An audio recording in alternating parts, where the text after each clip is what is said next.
All right. Good morning, everybody. This is Rev Bruce with Coffee and Chat with Rev Bruce. I'm doing it once again, and just glad to be here. Glad to have this time once again, and so it's on. And so now, with everything going on, I just want to share that today is just an awakening. It's just a little something different. Um, we're still on Twitch. We're still on Facebook. We're still doing it. So definitely stick with it. I am glad to be here. And so let's get started. Let's just get started with what we know. Um, this isn't going to be about an election. This isn't going to be about anything else that's going on in that realm, right? I know we got some stuff going on with Ice Cube and some other people, but this one's for you. This one's for you to better you, better your life, better what you got going on. And I just want to say it. It's going to make a difference. And so when I say make a difference, I say I hope it makes a difference in what you got going on today. Um, Most of all, what you got going on for the rest of your life. You know, at the least that you could finish out 2020 strong, prepared, and satisfied with some results that you've gotten from what you've been doing. So, without further ado, I just want to share it right here. Boom. This is what new logo. I'm loving it. Got it in the corner, but also got it on the main page. You know what I'm saying? I'm feeling this logo right now. So, boom. Thank you to Canva. But for everybody out there, we just wrapped up. National Hispanic Heritage Month, and so for my people right here, if you don't know your history, you don't know nada. You got to know your history. You got to know what's going on. You got to know what's gone on before you, and so definitely take it into account. Knowing your history is important. Knowing your history is vital. And when I say that, there's a reckoning that says that if we don't understand our past and our history, we are doomed to repeat it. And so definitely consider it. It happened with Napoleon. It happened with numerous other people who tried to march into Russia and take that over, and they didn't look at what happened with other folks. And that's just a military strategist example. Imagine what we got going on with politics, what we got going on with finances. And so know your history and understand that. And so taking that into account for what we got going on today and how we measure ourselves and what we're doing with our lives. Look at this, and I want to look at, for one part of this, I want to look at black banking, if we could, for instance. And so historically, we have talked about, in the past, the whole issue of boycotting, buying black, and other social and socioeconomic things that people will do. The Montgomery bus boycott, the Great Boycott, and things of that nature that have gone on in the past. But also, how do we do cooperative economics? Cooperative economics, as in when we talked about going down to the world famous Imperial Barber Shop here in San Diego and broadcasting from the community, when we talked about Garveyism, and not just the Pan-Africanism of Garveyism, but what are the socioeconomic aspects of sharing money together, cooperative economics. And what that is right here. Boom. Go back to when people who were enslaved Africans in the United States who were freed, and there was a institution that was established by the United States government called the Freedmen's Bureau. The Freedmen's Bureau, operated by General O. Howard. Yes, the person that Howard University is named after, General O. Howard, and they created what was called the Freedmen's Saving and Trust Company, and is also known as the Freedmen's Savings Bank. But this was the first private corporation chartered by the U.S. government, just like Fannie Mae and Freddie Mac, and those things have been chartered by the U.S. government. This was the first one um, chartered by the U.S. government, and this was about economic development for, guess what? The newly emancipated Negro communities in the post-Civil War period. Imagine that the government would set up a savings and trust for economic development for recently freed black folks in the U.S. Read your history. You can see how this panned out, how this worked out in the past, but this was an effort that was made during that time that we go into U.S. history that we call the Reconstruction. And so when we talk about that, that's a period where people were getting to know freedom. It was freedom in its infancy, and so the Freedmen's Bureau operated numerous programs. A lot of the black college system that we have now for historically black colleges and universities were established. That's why you have a lot of Lincolns. That's why you have Howard and some other colleges named after philanthropic and iconic individuals from that time period.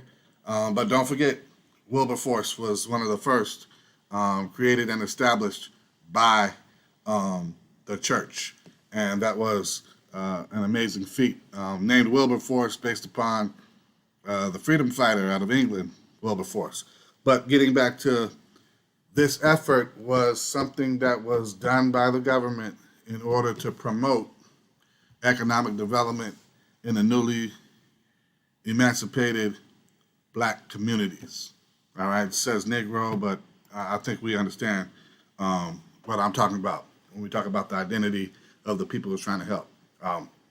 What other programs have existed that have helped people of color, people who are refugees or those that are in asylum? There are numerous programs that exist that may not get a lot of prominent light, but understand this is something that has taken place in history, and if you don't understand that in history, you will always look at it from a particular stance or a particular view and say nothing has been done.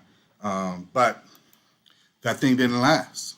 That thing didn't last. It fell apart, much like much of the progress politically and economically that occurred in the U.S. for African Americans, particularly in the South, with numerous advances as far as representation, and still it fell back with the introduction of Jim Crow.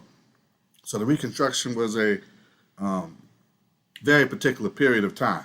But in saying that, keep in mind that this was just one of the first efforts, and so to go along with that, we also had the Grand Fountain United Order of True Reformers in Richmond, Virginia, which was the first black-owned bank by African Americans in the United States. Reverend William Washington Brown, tremendous story. This man had a tremendous story.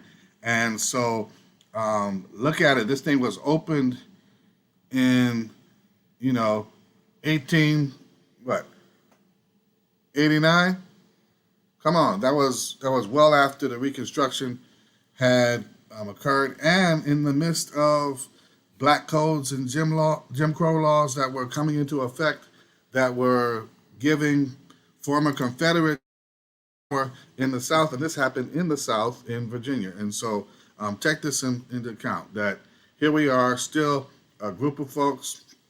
This just happens to be a religious group that operated and created this this bank, and they also did hotels and other enterprises in which they were able to operate.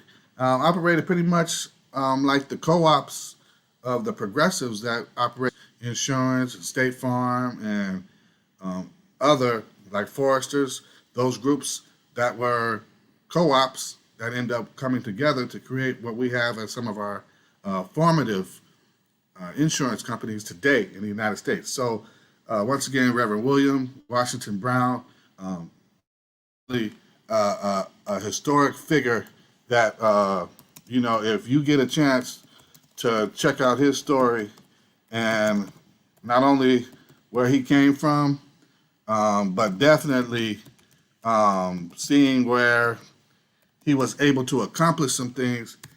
Check your history. William Washington Brown, definitely a figure that you would want to know when it comes to community and cooperative economics and how to take folks who seem downtrodden and build up. And so this is the part that's really impressive that I have to say. We've got folks doing a new movement, and we're talking about, bank black. And so this whole idea of banking black, redlining has been an issue in communities for years where blacks haven't received the same real estate opportunities or business development opportunities because of a concept called redlining. And so taking that into account, and where we've been restricted to certain areas and certain industries. And so, yeah, they'll hook you up if you want to open a barbecue shop, but if you want to start a tech company, that may not be something that we invest in or support, minorities going into at this particular financial institution. Redlining, red tape, all of that comes into effect. And so looking at this Bank Black Challenge, right? And the idea that banks like United Bank and recently endorsed by my man Killer Mike, right? Where Greenwood is now taking a waiting list for people to bank with Greenwood as a financial institution. And so taking its name from Greenwood, one of the neighborhoods that was destroyed in the massacre in Tulsa. And so considering this, that now we've got national banks and credit unions that are black owned. If you go to New Jersey, there's a black owned bank in New Jersey that's been in existence for years. And so thinking about this and how are we supporting and endorsing working together financially, working together on cooperative economics. And so consider this. This is just one aspect of knowing your history and knowing how it's played out, and then knowing how to play the game. The game is one of the things that we have to keep in mind. The game is one of those things that we have to remember. And so when we talk about the game, and it talks about getting in there and, what are we talking about? What are we talking about, when we talk about our financial piece? What are we talking about when we talk about, financial university with Dave Ramsey and all these other things? And so we are looking at people endorsing, business development, people endorsing financial responsibility, and so it's a matter of how are we going to make things happen for us. And I like what it says in Hamilton. You know what I'm saying? I'm just going to say it right now. Lin-Manuel Miranda. I mean, it's if you want to be in the game, right? You got to have some skin in the game, right? And you got to stay in the game. And so put that together with, do you want to be in the room where it happens? Do you want to get in there, get your foot in the door, or do you want to break the door down or go into a whole nother industry? This is an opportunity for people right now, 2020, we're in COVID. Folks are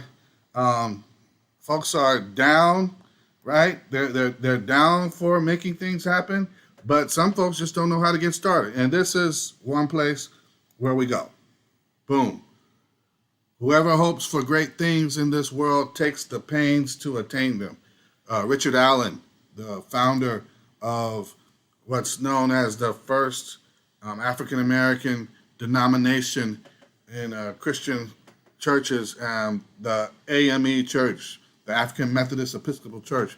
Richard Allen and Absalom Jones founding that church. And so, on the grounds of simply taking on something larger than life, something great, something bigger, what pains are you willing to take? What risk are you willing to take? How vulnerable are you willing to be with your dream?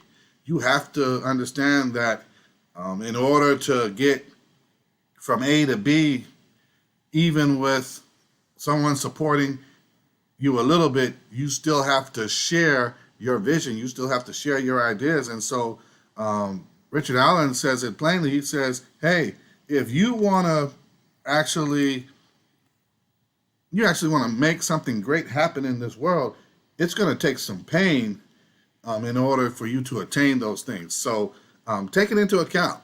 This is just part of how we operate. And so in operating from a place of positivity, understand you still will face obstacles. You still will face hurdles. Whether it be the idea of redlining, whether it be the idea of you need to jump through some hoops in order to get into the game of technology, into the game of artificial intelligence, into the game of venture capitalism.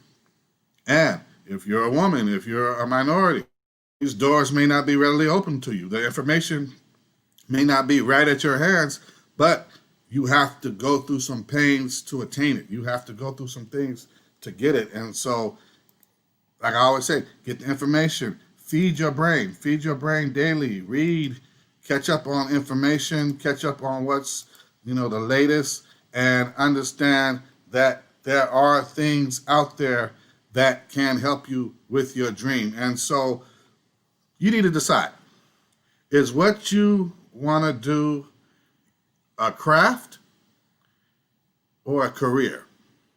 Is it a craft or a career? Is it something that you do well, right? And it's, it's kind of like a hobby. You get it, you do it. You like taking pictures, going out in nature, going out to the beach, catch a few sunsets, play with the lighting, the different angles. You take your dog out, you get your dog sitting there, you get your dog sitting with the toys and taking different pictures. You like that, right? That's your craft, right? But are you making it a career? Are you really a dog photographer? Are you really a studio photographer? Are you really working with models? And so you need to figure that out. Is it a craft or a career? Because, that changes how you'll pursue it, and it'll change your expectations. Your expectations out of it will alter based upon how you approach it. And so if you're just doing it to be doing it, it's a hobby. It's a craft. But if you're doing it in order to become known, recognized, in order to create a following on Instagram, in order to be a YouTuber and have different people follow you and support you, this is something that could become a career. This is something that could provide supplemental income for you. And so when you think about it in those aspects. Is it a craft or is it a career? Is it something that I just like to do, or is it something that I want to do and make money off of it and make myself known as doing it and be in the business of that, right? And so here it is. Boom. We are what we repeatedly do, right? The person that hooks up those pastries and cakes and the bread loaves, they're known as a baker. The person that works with the gold and makes the necklace and the rings and all that, they're known as a goldsmith or a silversmith, right? That's how we get some of these last names that people have, because they're known for what they do. It says it in the Bible. It says a child is known by his doings.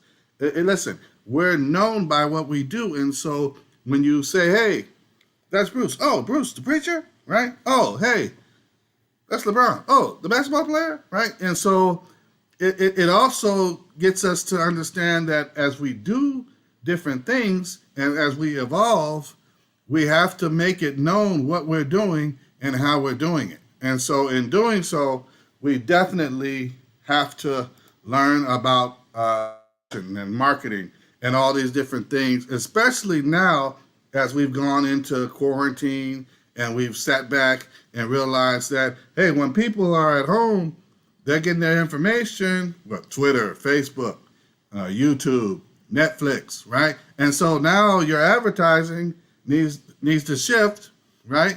You see these raggedy political ads. Come on, look at this. You know, you got 30 seconds of slamming and jamming on somebody else, and it's a waste. What we need are more people that are producing something, creating something, and let's see that for 30 seconds or even 90 seconds between some of these shows. Let's get some more, segments on people and profiles on people that are doing something, that are making a difference and making a change in this world. So think about what you're doing. Is it a craft or is it a career? Is it something that's going to make a difference just in how you feel for the day, or is it going to make a difference in someone else's life, right? Because if it makes a difference in someone else's life, they're willing to pay for it. That's the transaction of it. And so if there's no transaction, there's no exchange, there's no trade, it's most probably a craft, all right?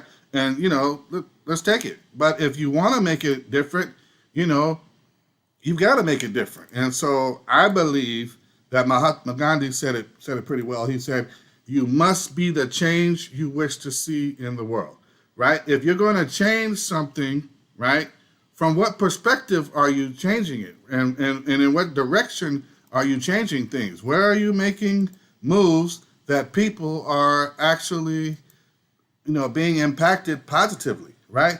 Do you have influence?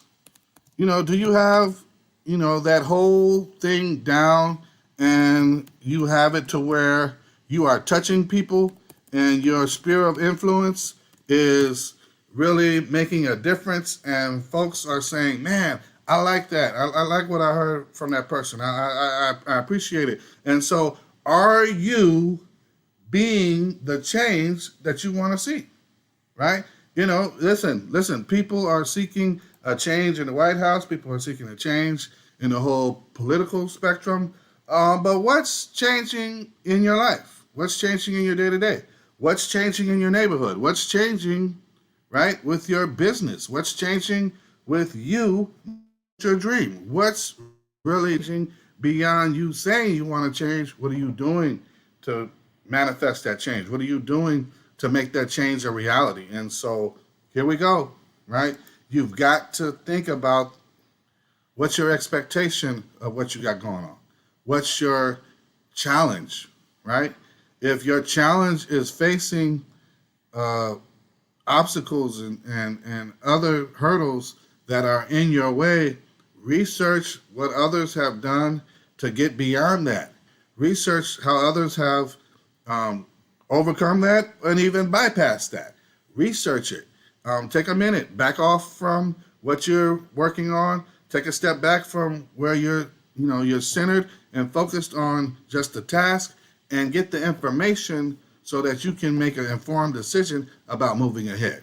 And so, yes, we are known by what we repeatedly do. And yes, we can make a difference by being the change we want to see. But here goes. Boom.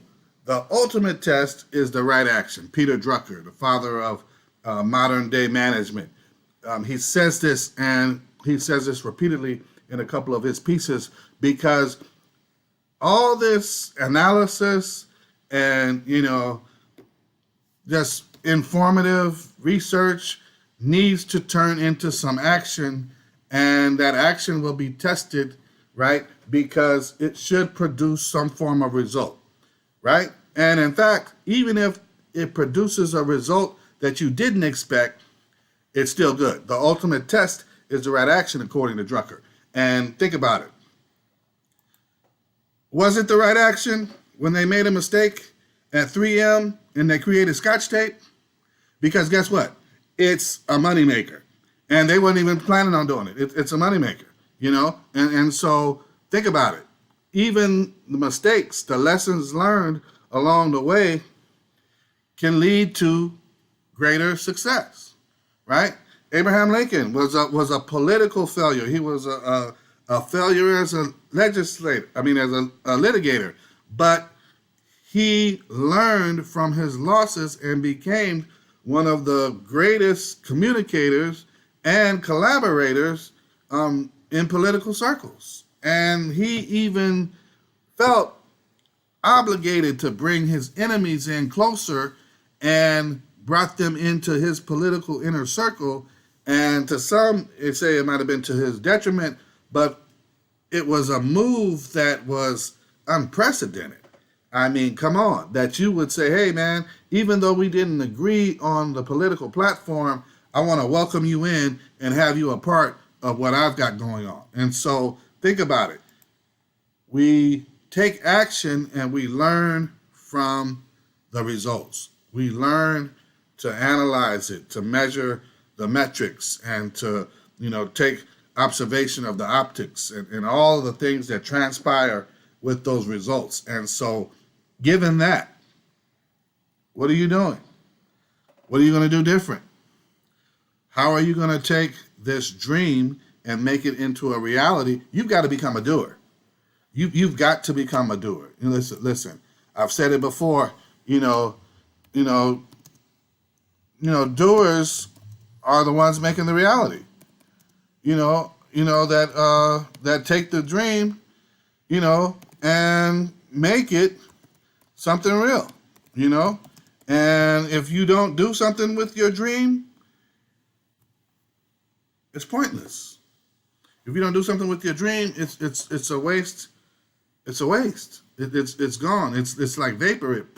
It vanishes, and you'll be in the old folks' home one day talking about, man, I wish I had I should have way back then when I had the opportunity. I should have. I should have did that. And so, where are you with that? Get busy with that. What are you doing? And in order to make it happen, here we go. Plan your work and work your plan. Plan your work and work your plan. Like I said, it's about expectations. It's about your approach. I don't care what you're going to name it, but is it a business?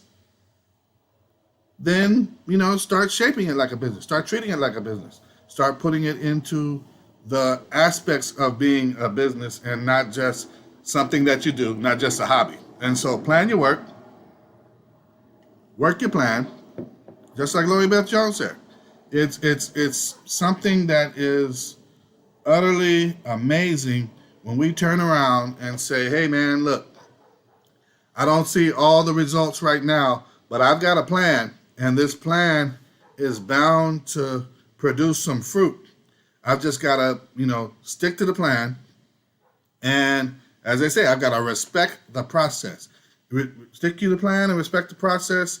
And, for me, I got to journal all the way. I got to journal the journey because I'm not going to just come by this way one time. I've got to journal the journey in order to help myself get through the process. You got to go through the process, right? You've got to see what lessons you need to learn and, learn your lessons along the way. And that's important because if you don't learn the lesson along the way, like I said about history, right, we are doomed to repeat it. And so, listen, this is important, man.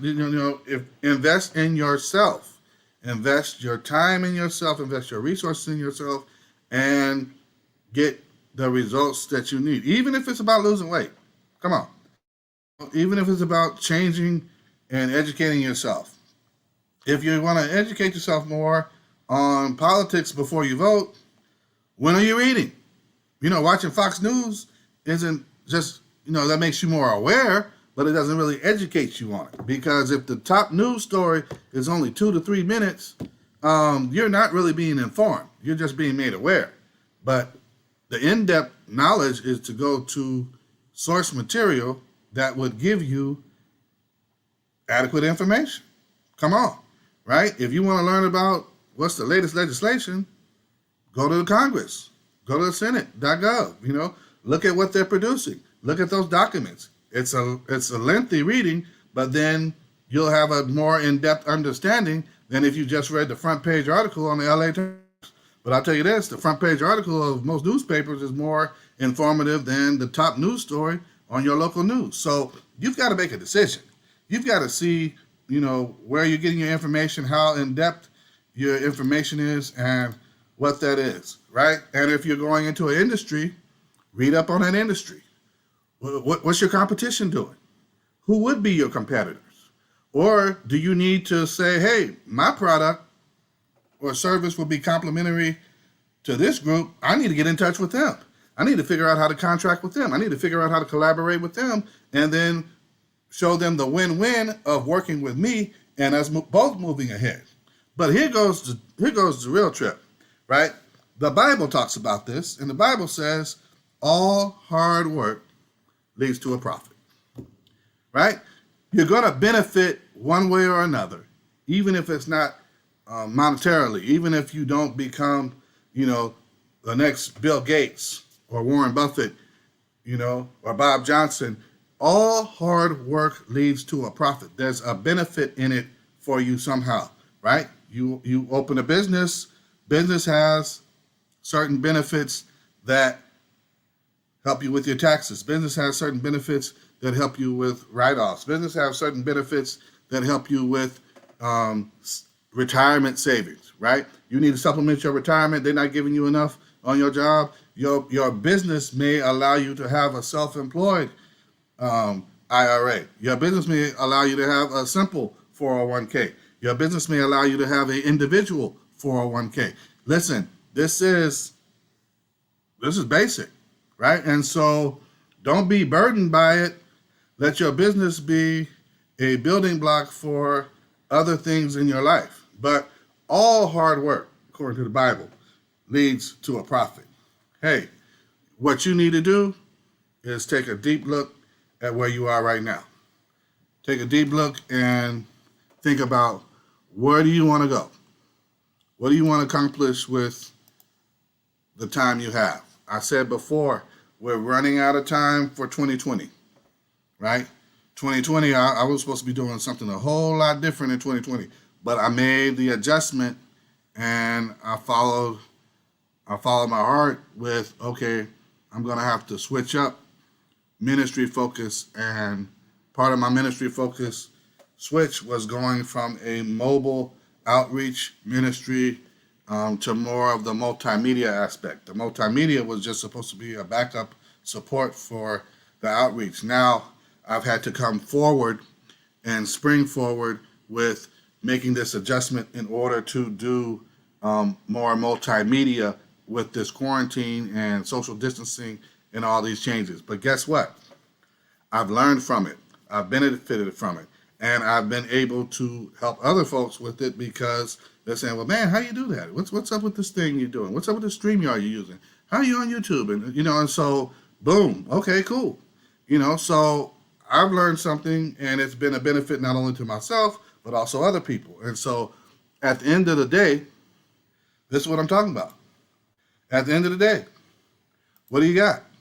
At the end of the day, what are you producing? At the end of the day, what are you providing? At the end of the day, how are you moving along to where you're in a different place than you were before? How are you making it to where your contribution is adding to someone else's benefit? How are you making a difference in yourself, in your family, in your community, in your nation, in your world?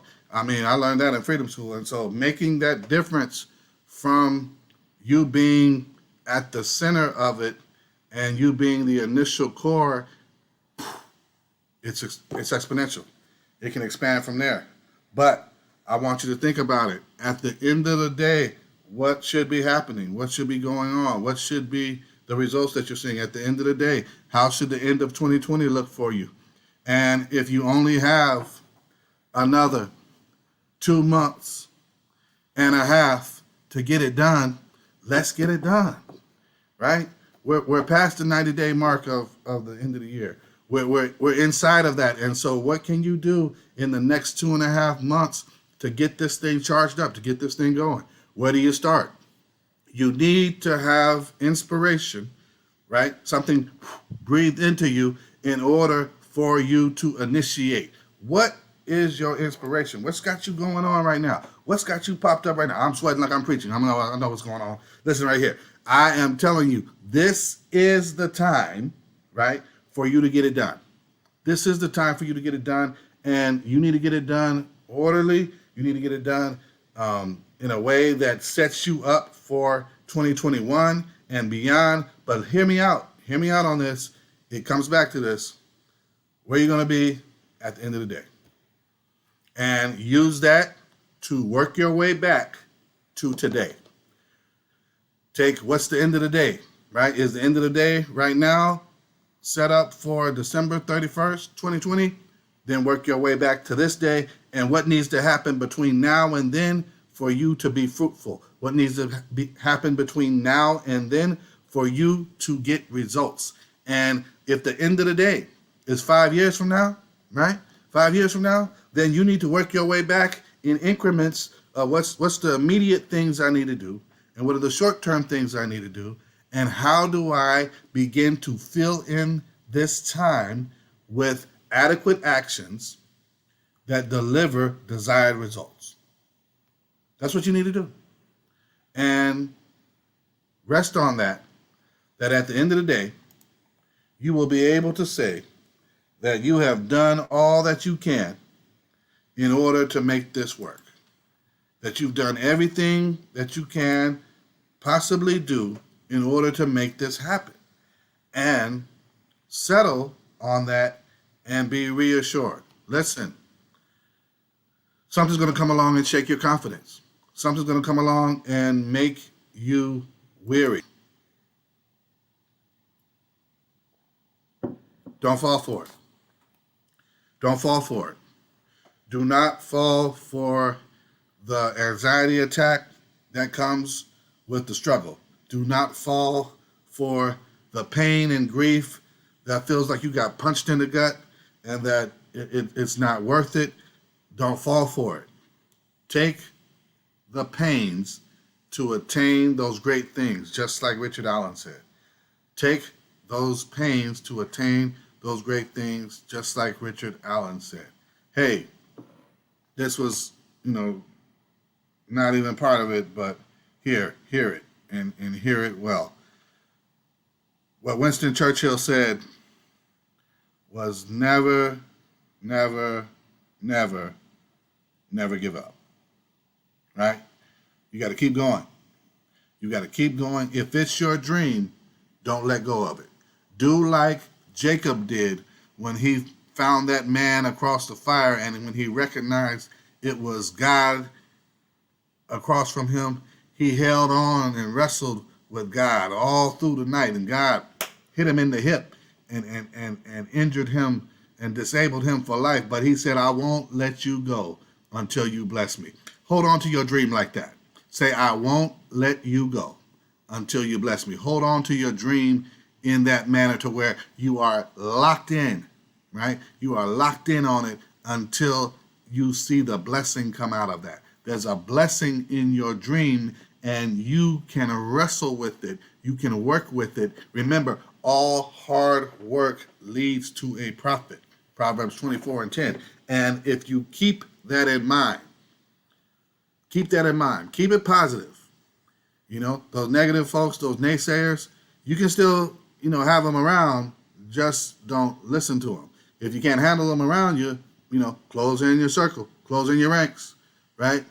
But you've got to, listen to me, you've got to hold on to what your dream can offer you. You've got to hold on to it, wrestle with it, work it out. And when you work it out, there's a blessing on the other end of it, right? Even if you don't become a billionaire, there's a blessing on the other end of it, because the blessing might be, that you can be an independent person. The blessing might be, that you can work for yourself and deliver something. The blessing might just be that that dreams can come true when you hold on and you hold on for your blessing. Check this out. I can't say too much more. I can't do too much more. This is really just about how you take the time to understand where you are and understand what's going on with you. Hey, this is Coffee and Chat with Rev Bruce, right? I'm living my dream. I'm working on my dream. I'm still got stuff coming out. I've still got stuff feeding into my brain. I've still got stuff feeding into my spirit. I've still got stuff that is attacking my senses, that where I'm trying to write it down. I'm trying to capture it on a recording. I'm trying to get it on video. I'm trying to get it into a place where I can curate it and put it together. But guess what? I'm living it in a manner to where I am experiencing what this is about. Hey, I'm trying to help somebody be better today than they were yesterday, and to be better tomorrow than they have been today. And so listen, this is for you. This is for you. It's for me too, but this is for you. And be a doer, not a quitter, not a naysayer, not just a dreamer, but be a doer, right? And as a doer, get some things done, take some action, and take into account not just your approach and perspective, take into account, right, your expectations. Take into account your expectations and look at your results. We've still got time in 2020. Things can be so different for you in the next couple of months. You can start planting seeds now for tomorrow's harvest. Make it happen. Be the change that you wish to see in this world, just as Mahatma Gandhi said. God be with you. God help you. And hold on to that blessing. Hold on to that dream until the blessing comes gushing out of it. Hold on to that dream until the blessing comes pouring out of it. And you will see that God is good all the time. It's been Coffee and Chat with Rev Bruce. God bless. Peace.